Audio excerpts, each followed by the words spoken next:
mother came from Oslo and my dad came from Stirling, Scotland. I'm a mongrel. Anyway, but he homesteaded back there.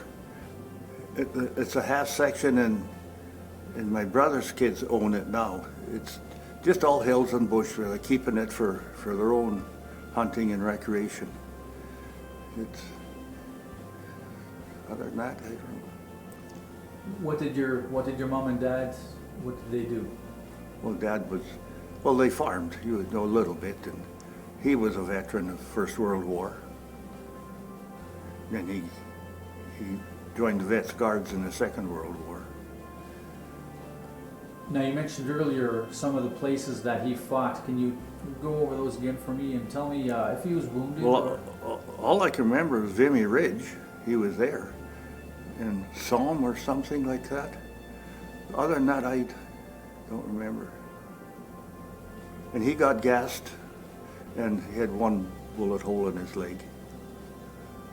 Did he ever tell you any stories about? Not too many. He was something like me. He don't talk about it. So I'm very lucky I got you here today. You're damn lucky. How do you feel? How did you feel about your dad as far as a veteran? As far as being a veteran? Well, he loved it, and that's why he went twice, I guess. Yeah. I don't know. Other than that, When you heard about what was happening in Europe, can you remember what you thought about Hitler and Germany and? well, I don't know what you're supposed to say. I mean, figure you have to go. You should go. And I joined active right away. But I couldn't go till I turned 19 because I joined when I was 18.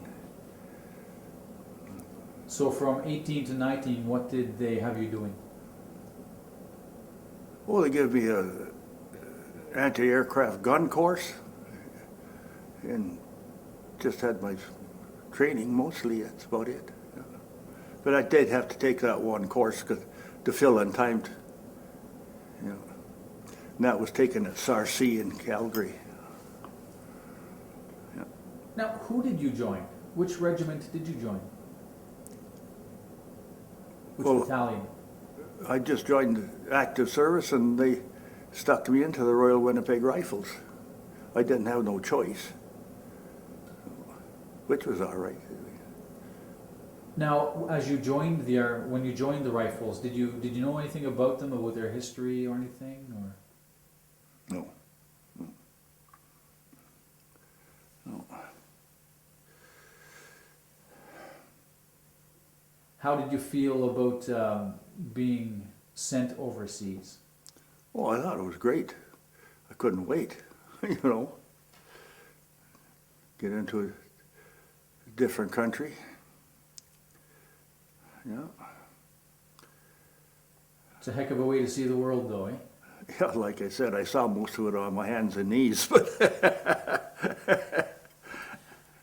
Now, when you left Canada to go to Europe, do you recall the trip over? On board ship?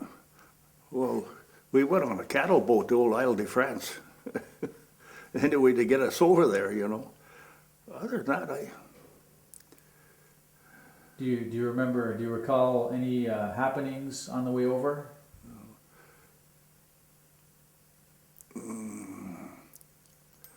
I don't know if it was on the way over or whether we left England to France.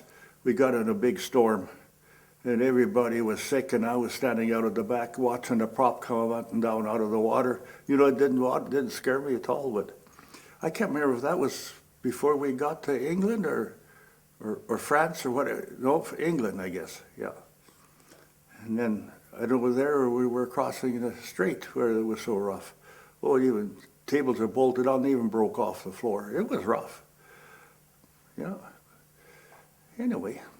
How long of a trip was that to get over there? I don't remember. Too long, I guess. Yeah. No, it wasn't bad. Because I love the water. Is that right? Yeah. Prairie boy and Yeah, I just love the water.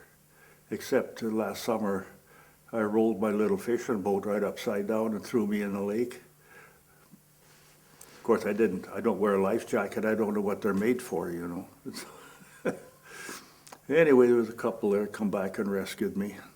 I was going to say, apparently you can swim because you're here right now. That's what I enjoyed about it. I thought I'd forgotten how to swim and I got too heavy, but I still caught up to my boat. Anyway. Hey, off we go again. Okay, can you describe to me landing in England? What you thought, what you saw around you, and when you landed in England? You know, it seems to me where we landed in France, the Jerry's, all them big brick walls, they had doors painted in them, but there was no opening there, you know. No, we got landed all right, yeah. But I can remember them walls with them doors painted in, and there was no door there. Well, he pulled all the tricks in the book. How did that make you feel about it all? Well, I don't know. I think, sure, we don't get the training that the Jerry's did, but you know, you get over there and you're not scared. You know, like I wasn't. I don't. Some guys are, but I wasn't. I was just young and energetic and took my training seriously. And what was your job when you were over there? well, I ended up platoon runner. That's where you go out at night and snoop around and hope somebody doesn't grab you by the throat. That's how I got sent up to that barn. Yeah, I was platoon runner and went up there, and it was full of Jerry's. But it getting close to the end, there was no fight left in them. Yeah. Can you describe that? What happened there? Can you tell me what happened? Well, just we went up and listened from outside. You could hear a hum in there, you know. They were all talking. They just kicked the door open, and of course we had the Bren gun, the machine gun. And they just all come out, you know. Yeah, but like I said, that's one of the things platoon runner had to do, you know. Things like that. Or if they think there's something, they send you out there for a ways. They don't really put you in danger, really, but I tell you, it takes a lot of guts too, especially for a kid. But anyway. You were 20 years old at that time, 19, Yeah, 19, yeah. I was only over there. Well, I'd say I didn't go till, I don't know, it was the end of 43 or 44, and I was back by 45. Because I signed up for, I didn't have enough, I signed up for the Pacific so I could get home. And I was down at Camp Shiloh taking training when they dropped the bomb on Hiroshima. So I didn't have to go over there. That was enough for you anyway. I had enough, yeah. Now I'm going to move you back a bit. Can you describe to me, when you just talked about kicking in the door, how many guys were with you? Just one. Just my machine gun, brand gun man. Can you describe what you saw when you kicked the door in? Well, just a whole bunch of blue uniforms. They were kind of bluish gray, I guess. And they were all had their hands up. They were ready to quit, you know, because there was only two of us, and if they'd have been all armed, sure, by the time we emptied the clip, we might have got a few, but they sure as hell got us, you know. Other than that. Can you describe what these soldiers looked like to you? Not really, no. You know. Were they the German fighting machine that you encountered earlier on in the war? Pardon? Were they the German fighting machine that you encountered earlier in the war? Oh, probably, yeah. Was there as far as the individual soldiers go? Were they older, younger? Oh, they're fairly mixed. They had quite a few older ones too, but they were fighting age. Yeah, You can still pull the trigger. yeah, yeah. Now, as those guys go, did any of them come to you to talk to you personally, or did you talk to any of them? Not that I remember, no. So where would you have taken them from there? Well, I know they go back to our front line, like, you know, then they send pick out somebody to take them back to headquarters, like, you know. And this was in Belgium, you said, right? I think so. My memory isn't that good. You know, that's 60-some years ago. I can't remember yesterday, so here I'm asking Yeah. you guys to come up with all these answers for me, you know? Now, again, I'm going to move us back again as far as landing in France. You said when you landed there, they had the doors painted on buildings, and like they're Yeah. pillboxes, gun Yeah. emplacements, I guess. Can you describe to me, as you're moving inland, what you saw, what you experienced, and Well, see, that was all cleared by the time I got there, because, like I said, I didn't get in 39 or anything like that because I was too young.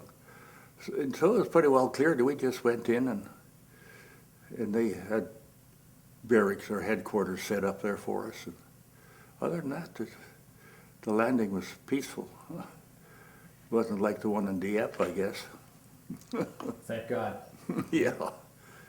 Now, did you see any German knocked out tanks or anything like that, machinery? Oh yeah, there was always a few of them, and there was somewhere on the Rhine River, there was all kinds of parachutes and stuff where the airborne dropped in.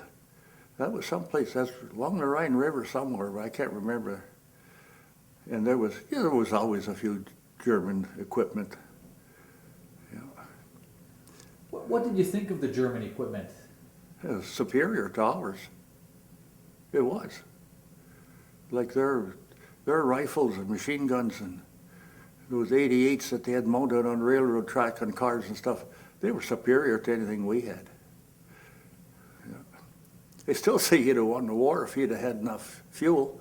You had an Air Force that ours couldn't even look at, but he couldn't get them off the ground, eh? So, he was a good operator. Like you said, too, it's fortunate that he ran out of his essential resources. Yeah. Oil and Like I said, metals. if he'd have had fuel to get that Air Force off the ground, we'd have had a problem. Did you ever encounter that yourself? Pardon? Did you ever encounter their Air Force? No. No. Now, you told me you had an experience with our Air Force at one point. Oh yeah. Can you describe that to me? What happened?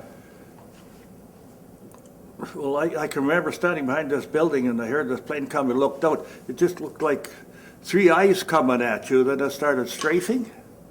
And we were already in there. You see, we weren't supposed to be there yet. Other than that, that's about all I can remember about it. Yeah. Yeah. Did he do it? Was it a one-run strafing, or did he come back? Or No, I just remember that one. Yeah. Maybe he was ahead of the rest of the last one or something. I don't know. But anyway. You could just look like three eyes coming down, you know, and then they opened up, cement and bullets flying all over. Yeah. do you recall what kind of damage was done there? I don't remember at all, no. Okay. Do you recall the North Nova Scotian Highlanders and fighting beside them or around them at all? It's kind of an off question, but We were close. I don't know. It was not the Calgary Highlanders. It was an Eastern team or outfit. I can't remember what it was, but I should have remembered too, but I can't. Yeah. Yeah, we were side by side. Yeah. I can't remember what the name of them was.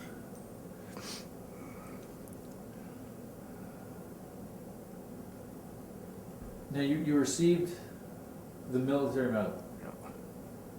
Can you tell me why you got that, and tell me how you got that, in as much detail as you can, before, during, and after. Well, we were supposed to get into this certain area. I think the name of that was Loppersum. And anyway, we were going in on honey tanks. They're flamethrowers, like, you know. They throw flame and smoke and everything. And we were getting shot at. It was just small arms, you know, it wasn't bombs or anything. And you could feel the bullets just glancing off these tanks and everything. So when we did get in, of course, I was kind of curious. There was a railroad track there. There was quite a field between where we were camped and into there, you know, and I'm going to go and have a look, see if I can see what that was coming from. So I run across this little field, and there was a slit trench there, so I jumped in it. I was getting kind of tired, and I looked up. When I looked up, there was a Jerry helmet coming up out of the trench next to me. But anyway, I got the draw on him, so motioned for him to get up. So he got up, and I got him in front of me. And he took me right up to the machine gun post. So I just smashed everything I could up there and took them back into the headquarters. Yeah. When you say you smashed things up there, tell me. Well, they're Bren guns off the tripods and stuff. You know, you kick them over in case somebody else come by and did what damage I got to it. And took them in. Of course, that was just all of the day's work. You did think nothing of it.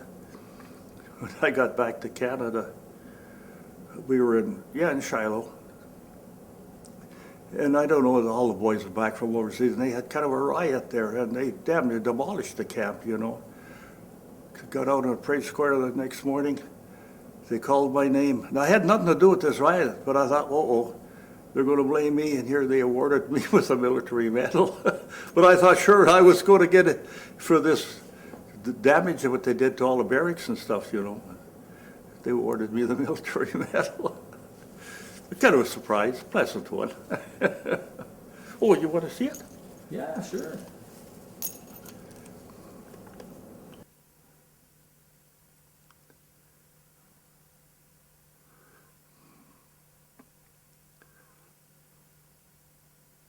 Here again. Now, you say you received the military medal, and how did it feel knowing that you were receiving that? Well, it really came as a shock, because that was all in a day's duty, eh? I mean, it's kind of a shock. Yeah, it was, you know. In fact, I had to think what it was for, but the captain, he was there, and he told me for capturing a machine gun post single-handed, you know. You figured that was worth something. Yeah. Well, how many guys did you save by going in there and destroying that nest, you know? Well, it all depends what our guys were going to do, if they were going to advance or what, because they were kind of back a little bit from where we were camped, like we were in a basement there. And I have no idea where, but I can remember that we were in that same place, and there was one or two guys surrendered, and one was a high up in the German army. And when our captain first when he come in, he spit in the captain's face. So anyway, after he questioned him for a little while, he wanted somebody to take him back to headquarters. I said, I'll take him. He says, not you. He wouldn't let me. No, he wouldn't let me take him. Anyway. Yeah, because he didn't trust me. They figured they needed him for a little talk, you know. I don't think he would have got back, to tell you the truth. After he spit in the captain's face, I know he wouldn't have got back. There was a canal there. He could have disappeared in there. Anyway, it's one of them things. Well, it's war back then. You're seeing a lot happening. I mean, cool. Yeah, I had a few close ones too. Describe the first one to me. Can you remember where it was? And no, I sure don't. But But we got in, it was dark, we got into this, it was an orchard, and I was with the corporal, our platoon corporal, like, you know. And I don't him because I was runner, we always seemed to get. Say we got out there, we just started to dig little slit trenches, like, you know. And I heard this pick, pick, pick, and I said, hit the ground. So he hit the ground, and of course I just fell right on top of him. One mortar landed there, sprayed the ground, killed him, stone dead. He just kind of quivered and went limp. You know, I got a little dust, that's about it, you know. You could smell that cordite or gunpowder, whatever it was. You know, and then another time, this was right at Christmas. We were in a convent right on the Rhine River. And everybody had to take their turns, you know, watching to see what the Jerrys were doing. There was just a little window like that in a bathroom in this convent. And I took my 2 or 3 hours in, whatever you had to do, and my relief came up, and we talked there for a while. He stepped up to the window, snapper got him right between the eyes. He just dropped right at my feet. And I'd been there for 3 hours. I guess I just wasn't supposed to go, I guess. Yeah, that's about the 2 closest I've had, like, you know. That's pretty darn close. Yeah. I mean, had you put your head up in that window? Oh, I've been there all the time. But I didn't put it back.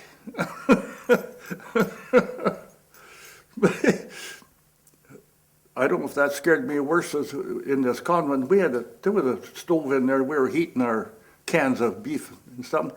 And just when I was walking by, one of the cans exploded. I think that's as scared as I ever got in the army. It knocked the oven door off.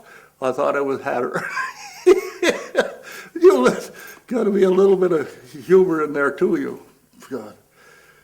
But you know, you're tensed. You know, you're just. Somebody drops something. I even that way today. If somebody drops something, I'd pretty have a heart attack.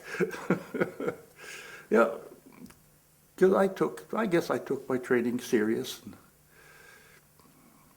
I guess, I mean, a lot of times, only for that training, that probably saved you a few times too. Yeah. Yeah. Taught to handle your weapon efficiently in order to kill the enemy.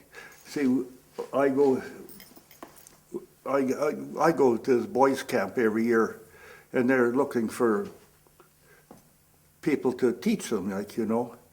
And I took a small arms course too after I came back from overseas in North Bay, Ontario. It took me 2 or 3 months to go to the small arms course.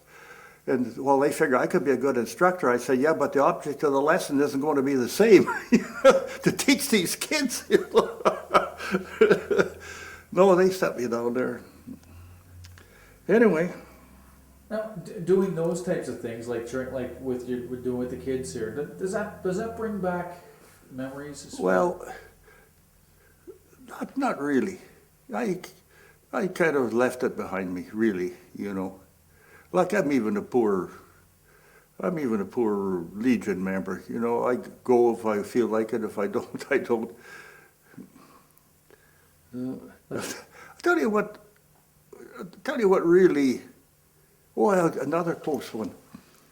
We were in this kind of a factory, and they had brick roof, and that was, they were getting short of active members, so they conscripted the ones that didn't go active, but they were in the army in Canada. They'd been there for 4 or 5 years. They brought a bunch of them over. And this one fellow, he was quite a bit older than me, and he was scared. Man, he was scared. I guess that's why he didn't go active in the first place. And we were standing there talking, he asked me what we were supposed to do. I said, when the 0 hour comes, I said, we run. I said, you run. And we go down, I said, you get down. Just then a Jerry 88 hit the roof, piece of shrapnel that big, hit him here, come out in the back of his tunic, and just laid right there. That's another close call. Yeah, but he was scared. You know, I felt sorry for him. He was trembling, you know. And I said, you just do what we do. You know, we run, you run, and we get down, you get down. He never made her. Now, at this point, how long were you in the Army? How long were you active? Or how long were you... I wasn't overseas very long. Okay. This all happened in about a year. Yeah. So, I mean, at that point, you're a hardened veteran. I mean, you've seen a lot. Oh, Yeah. And another one that I really glad I missed, I got yellow jaundice, and they were going to fly me to England, but I was so sick they didn't think I'd make it, so they just wheeled me into France. And while I was gone, they went across the Rhine and into the Reichswald. When I came back, I only knew 2 guys. Yeah, they destroyed that whole forest, and I missed that one. I guess I wasn't supposed to get killed, I guess, because I happened to be yellow jaundice. Thought I was going to die anyway. Man, was I sick. But when I came back, they went across the Rhine, then these pontoon boats and floaters and everything, and into the Reichswald, and there wasn't hardly a tree left. Well, I guess it's the Black Forest, they call it, eh? And there wasn't hardly a tree standing, where they were all broke off. I guess it was a real battle. I missed that one. That's the only one I missed, but glad I did. Now, the 2 guys that you said you knew that came back, did they describe what happened to you at all? Or? Well, that one guy, he was just from Cold Lake. He was a big, heavy set. He didn't say too much. Mind you, they don't talk much, you know. You know, if you come out of it alive, that's, yeah. So I missed that one. The only one I did miss, though. Now, can you tell me, of all the battles that you were in, can you list those for me? All that you can remember. It's pretty hard to. Give it a try. It's pretty hard, you know. Well, like I said, most of the time we advance under our own artillery or air strafing, you know. But I can't remember just how many times we went into it, but a few, not too many. Did you go through Falaise? Pardon? Were you involved with the Falaise Gap? No. I'm just going to name a few. Maybe. Yeah. You're in the Scheldt. The Scheldt estuary. Were you involved with that? In which? The Scheldt estuary. No. No. I don't know. I don't remember the names of whatever. Okay. Because you were almost at the Rhine. You almost did that crossing there. Oh yeah. Yeah. Now after that, were you through? Did they take you out of the army at that point, or No. were you sent back? No, we still went. Okay. Do you recall the Leppold Canal, by chance? The which? The Leppold Canal? No. Like I said, they could have been names that I don't remember. I probably didn't hear them when I was there. Yeah. It was just you were just going where you were. Just told where I was going. Yeah. Gone where I was told. You know. Now, as far as I'm just gonna get myself together here. Do you recall a Major Fred Hodge? Does that name sound familiar to you?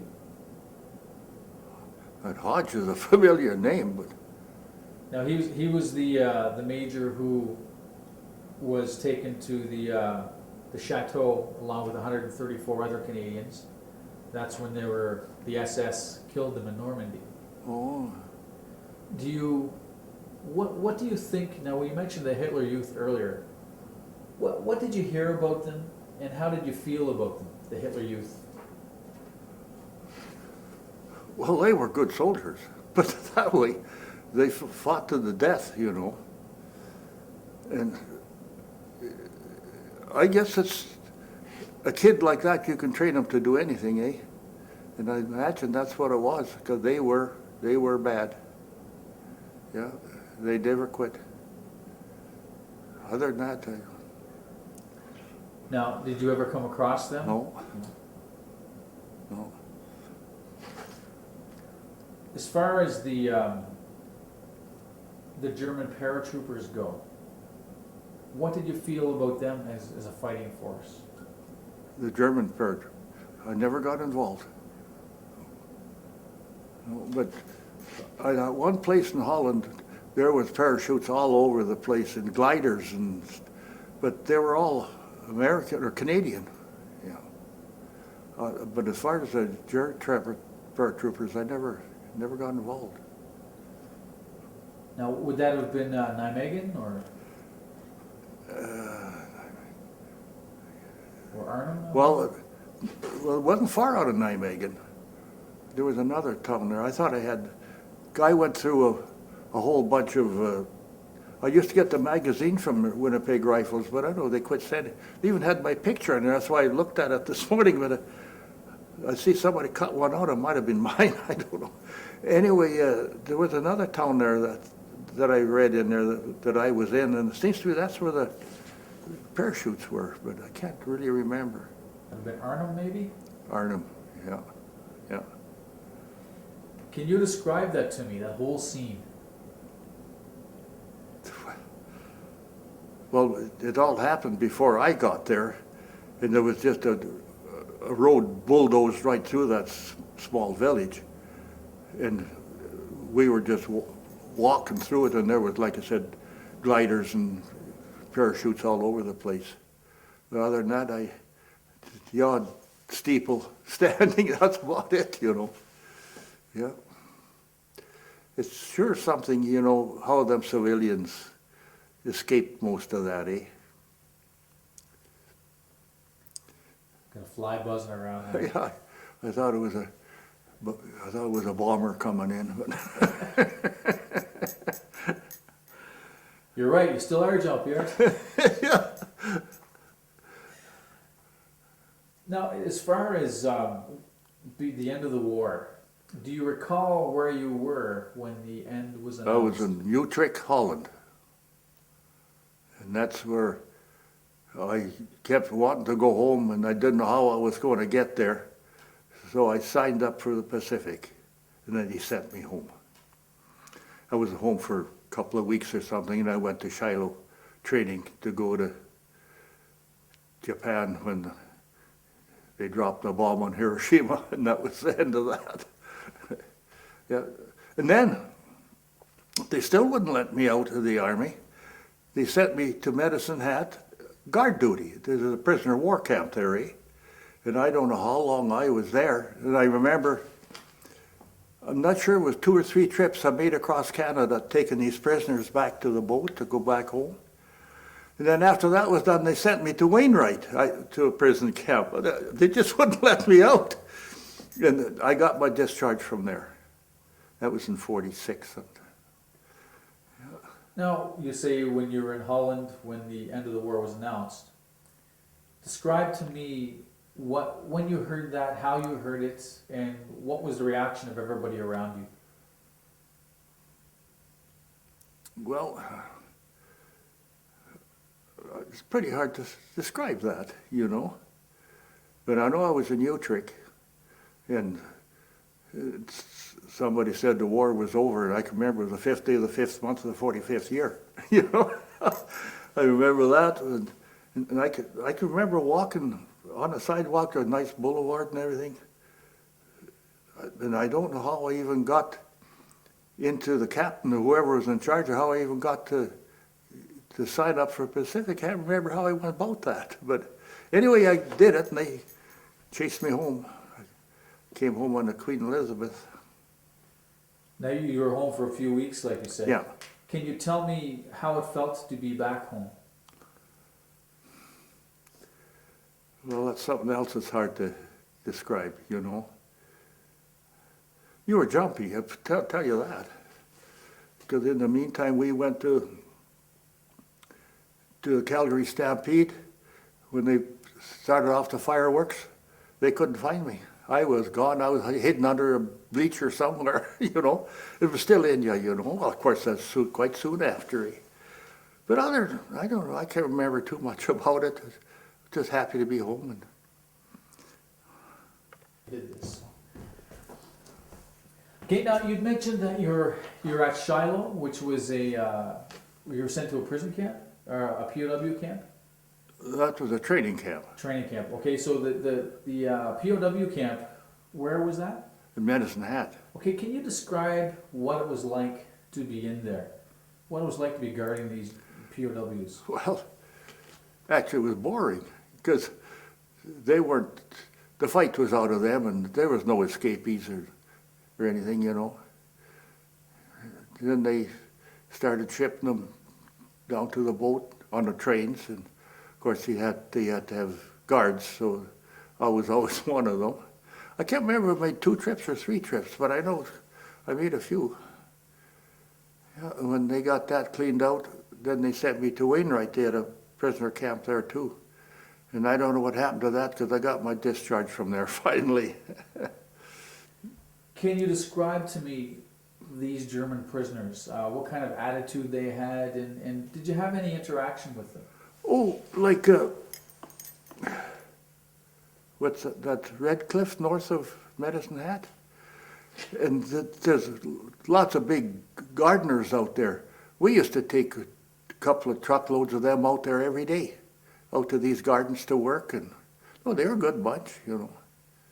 Yeah, well, we had no problem with them.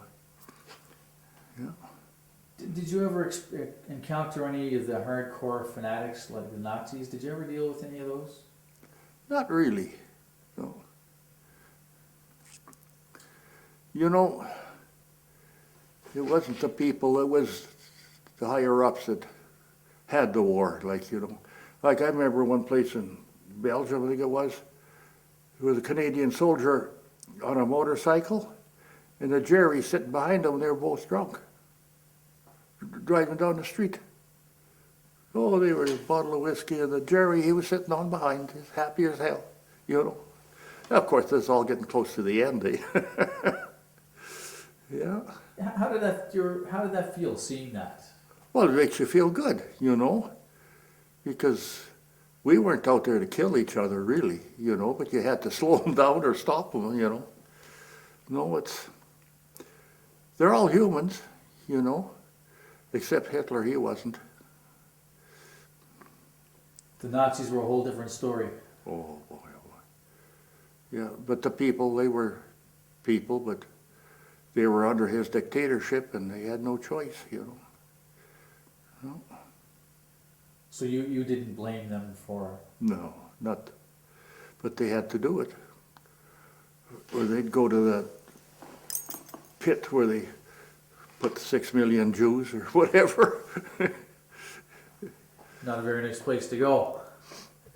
Now I'm going to move us back just a tad again, back to where you, how you won the military medal, back at that machine gun nest. Now, was it the one prisoner you took there? Pardon? Did you take one prisoner? Was it the one prisoner there, or how many prisoners did you take that time? There was 3 up there. The one I got out of the slit trench, there was 4. Yeah. Do you recall who they were with, like what regiment or? No. Do you recall their ages? Were they younger? Were they older? Oh, they were just middle-aged kids. They weren't kids. They weren't gray, you know. Yeah. Oh yeah. Like I said, I got there. Like I said, I was there when it ended. So, like I said, getting close to the end, there wasn't too much fight left in them. They just wanted to stay alive, you know. Now, another question here. Did you ever take any souvenirs or anything like that? Any which? Any souvenirs or anything? No. I had a revolver I took off a dead Jerry, but I didn't keep it in case I got captured. You know what happened to me, eh? So I give it to somebody else. It was a little 7.65. I had it for a while. We were sitting there in a holding position, and I was shooting bumblebees with it. And I finally gave it away because, you know, you're a platoon runner, you're out there, you get caught. You'd never get it back, I can guarantee you that. So I got rid of it. Other than that, no, I didn't bring. I'm kind of all over here with the questions, but they're popping up into my head as we talk here. How important do you feel your position was as a platoon runner? How important was that to your regiment? Well, I suppose it was. You know, like somebody had to do it. They like to get a little information here and there if they can find out or something, like, you know. And they, like the captain sent me up to that barn, and one other time I know they thought the Jerrys were advancing. They told me to go out there and see if I could see anything, and you know, stuff like that, you know. Yeah. Did you ever go out specifically looking for somebody and bring them back? No. And you know, our captain, he wasn't a good captain. I shouldn't, in case he's still alive and reads this, but he was a parade square captain, you know. Lots of times out there I'd catch him, he'd be sitting in the basement crying, and I'd just slap him around, you know, to get him to show me what he was doing and where we were supposed to be doing. And you know, he'd crack up awful fast. He wasn't a frontline soldier, he was a parade square soldier. How did that make you feel as... Oh, well, it seemed to me, it gives me a lot of responsibility. Like, you know, you got the whole outfit there, and he's down in the basement crying his eyes out, you're cracking up, like, you know. And so somebody has to kind of take over. And I think maybe that's why he got me the MM, you know, because I did help him a lot, you know. And I think he appreciated it. And of course, Captain Machine Gun Post single-handed is something else to it. It's not done every day out there. Anyway, it's all behind me. It's got a little bit to do with it, I'd imagine, for sure. Yeah. Now, when you're sitting here today, you're telling a part of the story, a part of your story of World War II and the part you play. How important do you feel that it is that veterans like you sit and tell about their experiences to the younger generation? To me, I don't like doing it. But, you know, the kids like to hear it. All my grandchildren, you know. If I happen to mention something, they're all ears, eh? You know? But other than that, no, I don't care to talk about it at all. Do you feel it's important that the youth of today know what you did? Pardon? Do you feel it's important that children know what veterans did? Oh, yeah. Oh, yeah. Yeah, and even my cousins, you know, they really interested in stuff like, you know. Yeah. Why do you feel it's important that they know? That they know. I don't know. Just, I don't know what, if they had any idea what we were doing over there or not. I'm not sure, you know. Anyway. Do you feel that you were a hero? Pardon? Do you feel that you were a hero? No. Hell no. A coward.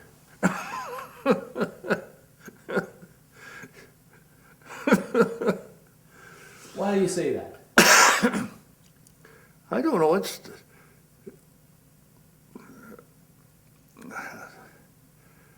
Well, to me, a hero is a different kind of a person. Like, to me, I just did what I thought I was supposed to do, you know. It was just like a hero. I suppose if you save somebody's life or something, you're risking your own or something, but to me, when you're in the force like that, you're just doing what you're trained to do, to me. Not a hero. Well, I personally feel you're a hero. Eh? I personally feel you're a hero. Well, I suppose, but anyway, I would never do it again, but I'm sure glad I didn't miss it. You know, it'd never get me to do it again, ever, but like I said, I'm glad I didn't miss it. You know, it was an experience for a little bush ape like I was back there in the hills. What have you done since? What did you retire from? What did you do after the Army? Did everything. I farmed and run UFA and delivered milk mostly and drove school bus 16 years. I did a little bit of everything. You married with kids? Yeah. That's 5 kids. Yeah. My wife passed away about 6 years ago. Yeah. Well, I just want to say thank you very much for being here today. and I appreciate everything you did way back then. And I appreciate you coming here today, so thank you very much for this. Thank you for having me.